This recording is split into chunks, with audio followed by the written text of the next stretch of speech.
قال صلى الله عليه وسلم: ما من نبي إلا ويوضع له منبرا يوم القيامة يجلس عليه إلا أنا أظل قائما منتصبا بين يدي ربي لا أجلس، مخافة أن يصرف بي ويؤمر بي إلى الجنة وتظل أمتي، فيقول الله: يا محمد ما تريد أن أصنع بأمتك؟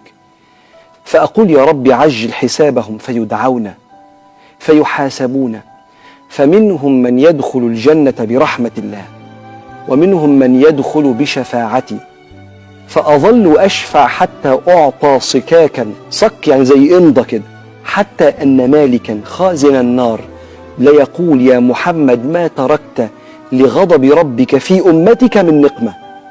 من كتر شفاعة النبي ووقفته لغاية ما يطمن علينا كلنا، هذه الأمة سترحم. وافتكر لما ربنا قال للنبي لما شافه بيبكي: يا محمد إنا سنرضيك في أمتك ولا نسوءك.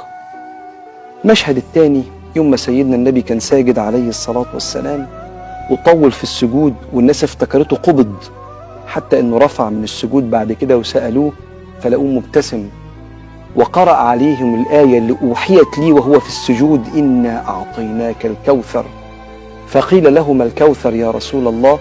قال: ذلك حوض ترد عليه أمتي. ناس يوم القيامة عطشانة، والنبي فرح انه هيقف وقفة طويلة يوم القيامة يسقي مليارات من المحبين، مع ان ده في الظاهر للناس ان ده مجهود للنبي، لكن على قلبه سيدنا النبي بيحب السند والدعم، ويحب يبقى في ظهرنا لغاية آخر واحد، وهتشوف ده بكرة. فيقف النبي ويستقبل الجميع، واللي هيشرب من ايد سيدنا النبي عليه الصلاة والسلام مفيش مشهد صعوبة بعد كده، لأن الحوض في وسط يوم القيامة، لسه بعديه مراحل تانية، بس لو شربت خلاص. عشان كده كان العلماء يقولوا: بقدر ما تتبع سنته ترتوي يوم القيامة من يده. مالكش زي النبي، متزعلش النبي أبدا عشان خاطر حد، والنبي بتعرض عليه أعمالنا يوم الخميس زي ما هو قال: تعرض علي أعمالكم يوم الخميس فأفرح للحسنة وأحزن للسيئة. حدش أبدا يخطفك من طريق سيدنا النبي أبدا عليه الصلاة والسلام، لا شيطان ولا صحبة مش كويسة.